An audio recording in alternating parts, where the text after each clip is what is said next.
There was a wicked gleam in Don Silver's eyes. It could be seen despite the brightness of the sun overhead. As you are indebted to me, repay this obligation by agreeing only to attend. Scott Lynch, The Lies of the Loch Lamora.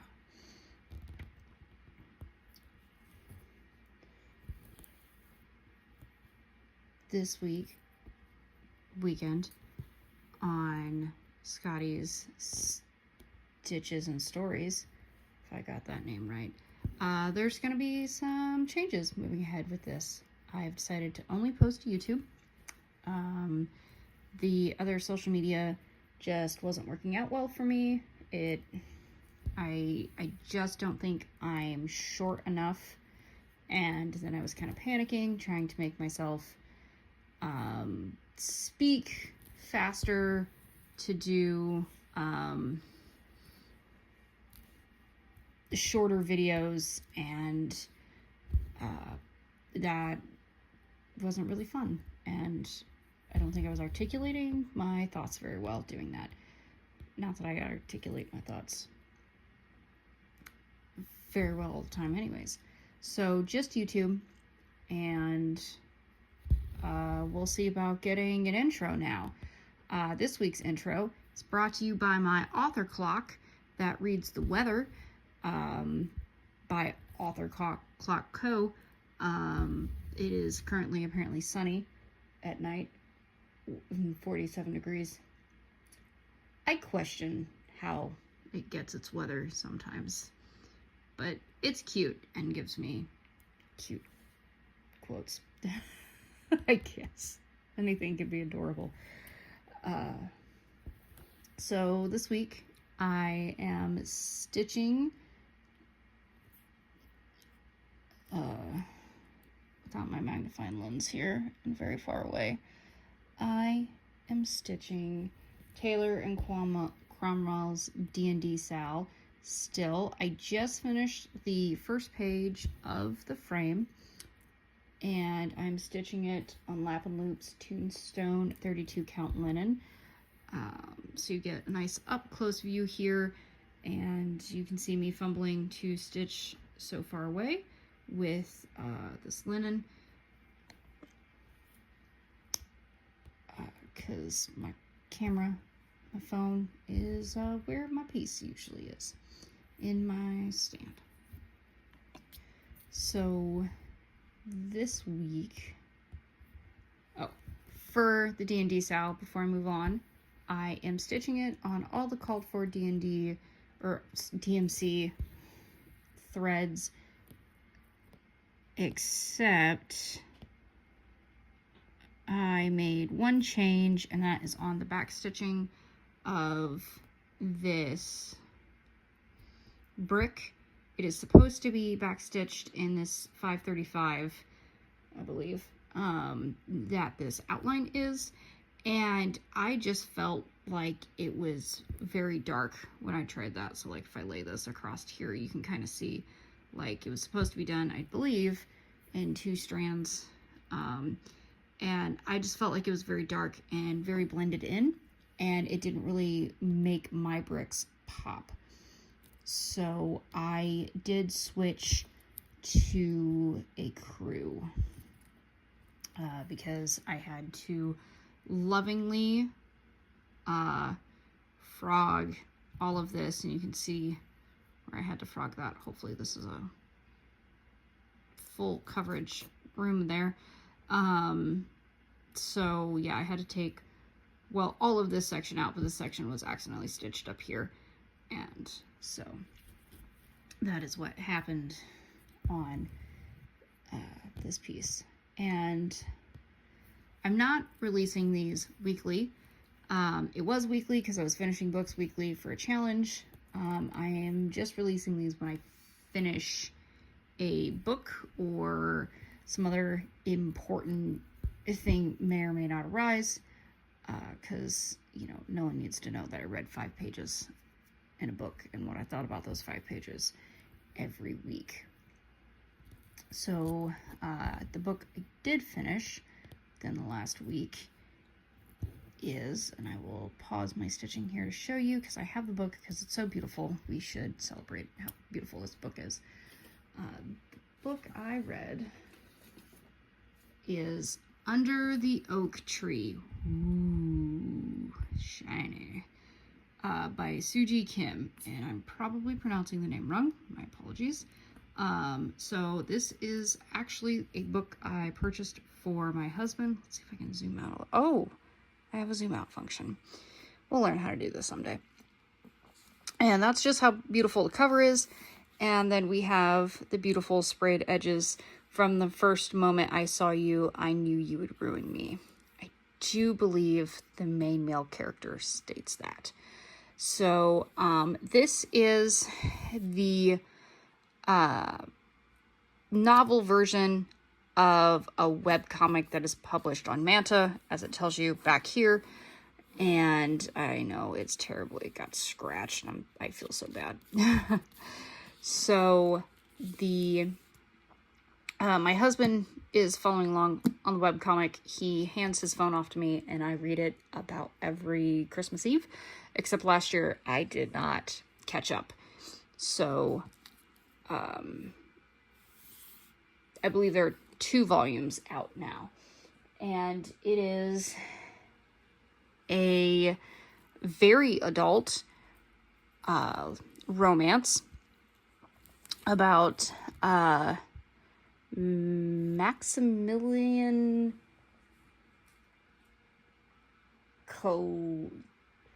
Caruso, and she marries Sir Riften Calypse. These are not words I fully intended to ever say out loud, to be honest. The sea names, that they're so similar, does throw me for a loop a little bit while reading. We're gonna zoom back in to that for you so you can watch me struggle to see holes. So we'll start with Riften. Riften is a young knight who was a mercenary and didn't really come from much, and he worked his way up and became the celebrated Rembrandt knight by defeating a dragon and basically like securing peace and all of these things. And he is the knight of Maxie's father, who is kind of the villain in this situation, or we could say the antagonist. No one likes him. He's very rude and selfish. And so when Riften and Maxie get married, Maxie doesn't fully understand how marriage or intimacy works. She just understands that she is supposed to give herself to her husband, and that's it. And then he takes off to go to war the next day. But she did not know that she was to go to his house, so she stayed at her father's for 3 years. So Maxie is very innocent because she's been, I don't want to say sheltered from the world, because she was locked away from the world. She has a stutter, and she is not her sister. So her mother died after too many miscarriages, and her father basically was like, don't like this one anymore. She stutters and is broken, and has her savagely beaten quite often and then healed with magic. So she definitely lives like this tortured, abused life, but Riften thinks that she's a high, noble woman, and that nothing he does is good enough for her, and that nothing he can offer will ever be as good as her father's. And her father was supposed to go fight, and instead sent Riften. And so none of his knights like her father, and so therefore they don't like her. That's part of the difficulty she has to overcome, is convincing the knights that she's not her father. So when she gets to her new home in Anatole, you start to get the love story between Riften and Maxie. So Riften has a lot of stamina and cannot keep his hands off Maxie. Maxie is very confused by all of this because you shouldn't be that way. So she eventually, as the book goes on, like, continues to give in to these desires more and more. But Riften keeps having to leave to go on monster hunts, and she's left to redecorate the castle. So she has to learn money and how to convert. Now, in Maxie's defense, I would not know money and how to convert the exchange rates. The book goes into it, and I cannot tell you how that works. I, too, would get everything wrong. It was not on a base 10 system for all of those different types of coins. Just throwing that out there. And so she becomes close with the mage Ruth. And so he helps her with her record keeping, and she starts to help him with some of his magic. There's a werewolf attack. There's some knights that show up, all while Riften is gone, of course. And so those two start to work together, and she helps him heal the injured from the werewolf attack, and she feels so incredibly useless that she looks for ways to be useful. And so Ruth, who is, I don't want to say completely self-centered, but very interested in magic and very manipulative, also kind of barbed tongue. No one here is, like, gently kind-hearted. So Ruth is like, learn some magic. You can absorb the mana, so you can do this. So Maxie obsessively starts learning how to do magic. And, because she wants to be useful to Riften. Riften, when he finds out, throws a huge man-child fit and, is like, I don't need you to be useful to me in this way. Which really hurts Maxie. So Maxie has no confidence and overthinks everything and does not have any self-love and doesn't really understand any love she has to give anyone else. So it definitely creates some communication issues between her and Riften. Maxie has decided that she is just going to fake it till she makes it with being a noblewoman, and also this just creates more walls between her and Riften, and she says those lines in the book. It just puts walls between her and Riften because she is not who she really is. So the book does end on a bit of a cliffhanger. I did see it didn't have a very high rating on Goodreads, just kind of an average, and I think that was because when you take it from webcomic to novel version, when you're reading a webcomic, you are dedicating yourself to a chapter by chapter release, and it is often slice of life. And in this case, you're reading a novel and you're kind of expecting more of a plot and plot resolution within a book. So this ends with the spring coming and Riften will be going to do monster things. But that is not, like, there's no draw for that really to pick up in the next book unless you're a fan and this was exciting. So it is definitely kind of slice of life while you're reading it, because if it was a standard romance book, you would have more romance resolved as well. But, like, Maxie and Riften don't really, like, proclaim their love or fix part of their relationship. It is still just as distant because of the whole magic learning. Now, there is a point where Maxie gets injured by some humans, and it is my favorite line in the book. Riften is obsessed with Maxie. He loves her. He might not know how to express that love. He might not know how to tell her that or fully understand it himself. And I think he just believes she understands these things, where she has literally no clue. He loves her wild, unruly red hair. He loves everything about her, and he cannot keep his hands off of her except when she's too tired. He does know when to take a step back. He leaves. Oh, so sorry. That was... he leaves to go on these things, and he's just thinking about her the entire time. The 3 years that he was battling in that war, he was just thinking about her. He just wants Maxie.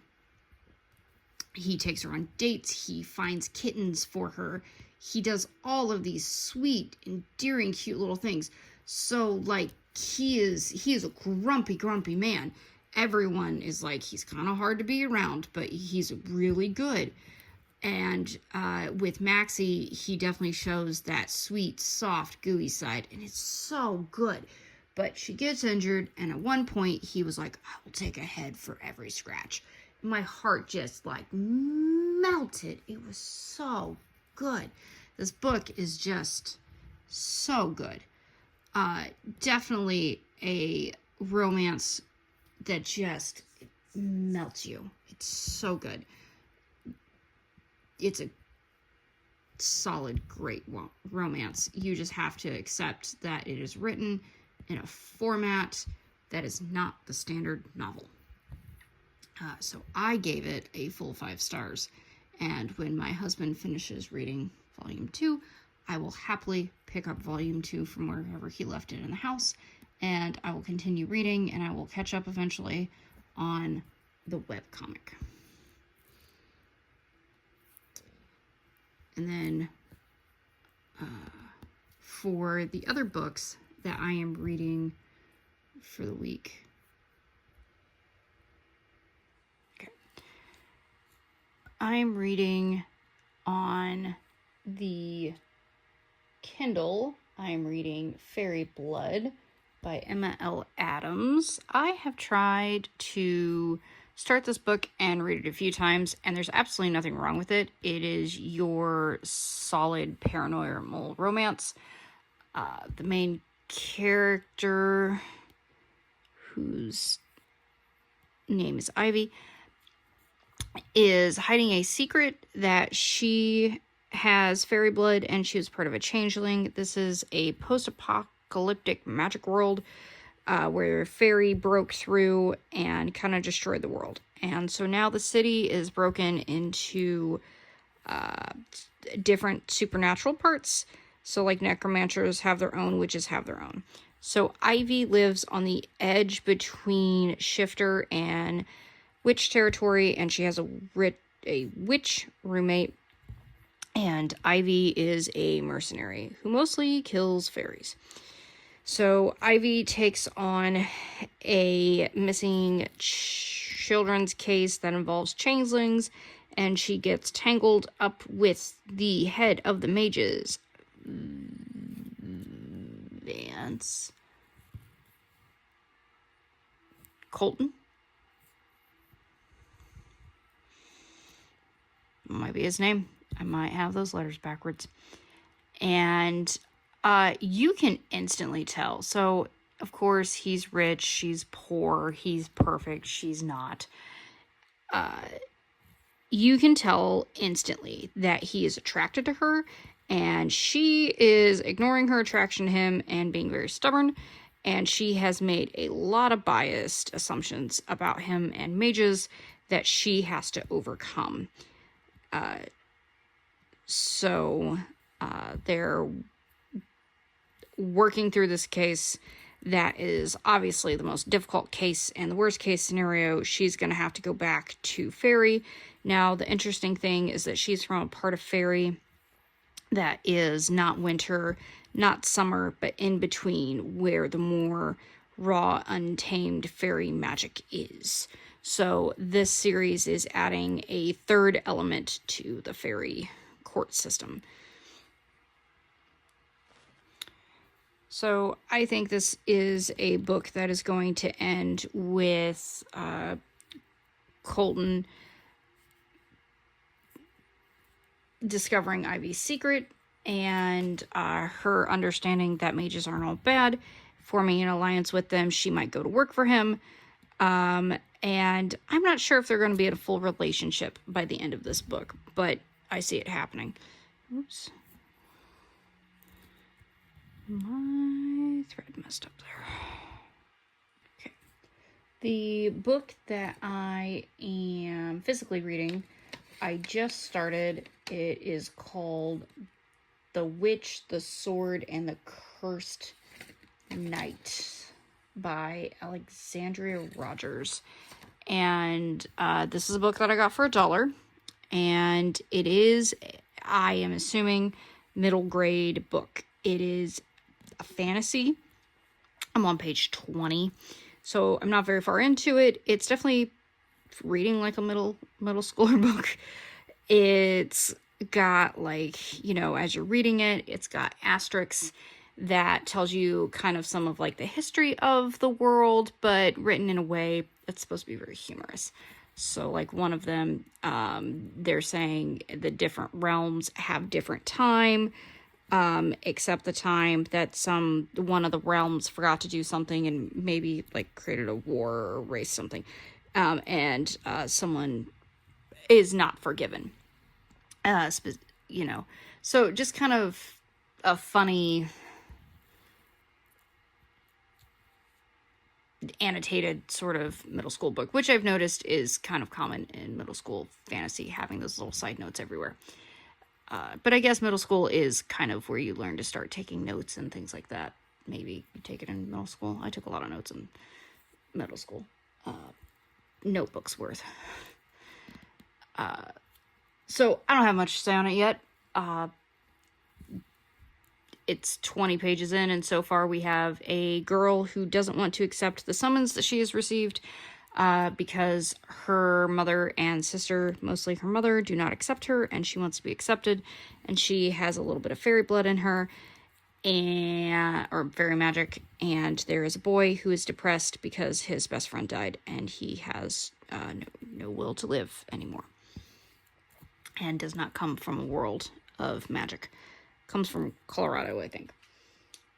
And then the book that I am listening to is Flowers of Esselhen by Pyra Abba, the 3rd volume in the Wandering End series.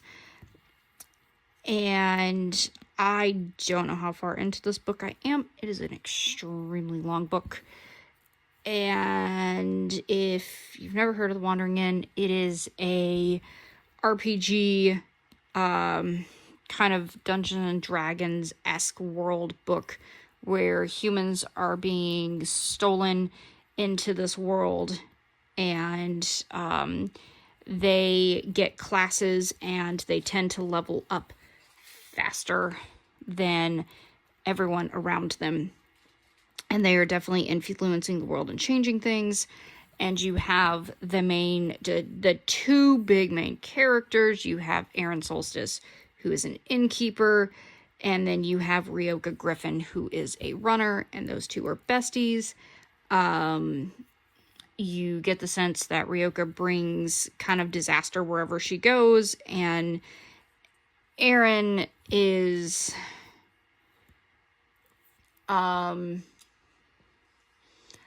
I don't think she brings disaster wherever she goes. She just kind of gets caught up in a lot of things. Erin has, I would say, her own personal sense of justice and beliefs, and nothing is going to stop her from those beliefs and justice. So then you have a slew of side characters that I so cannot get into. In this particular book, our biggest side characters so far.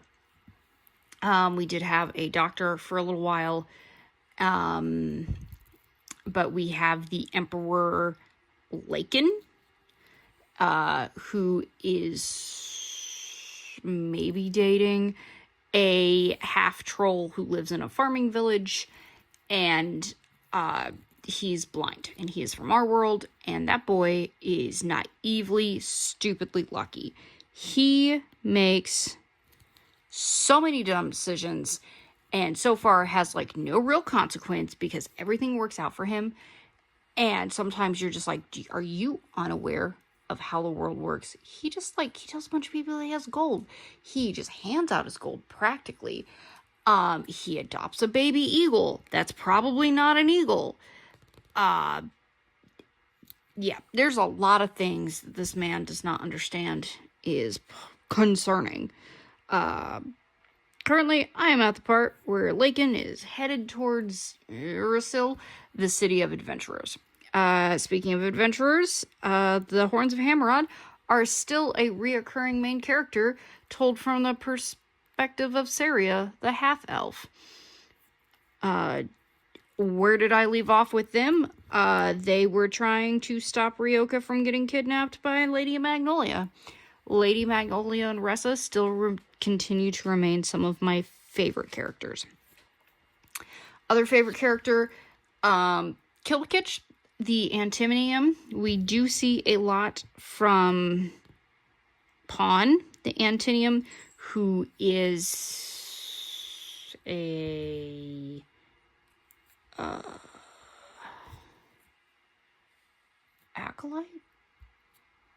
acolyte maybe, suddenly a religious believer, and so you get some of his story of figuring out what that means. We did touch base with Lionetta, I could be getting that name wrong, who was left at the inn. I've got questions about Lionheart. Where's Marcia? That's my question.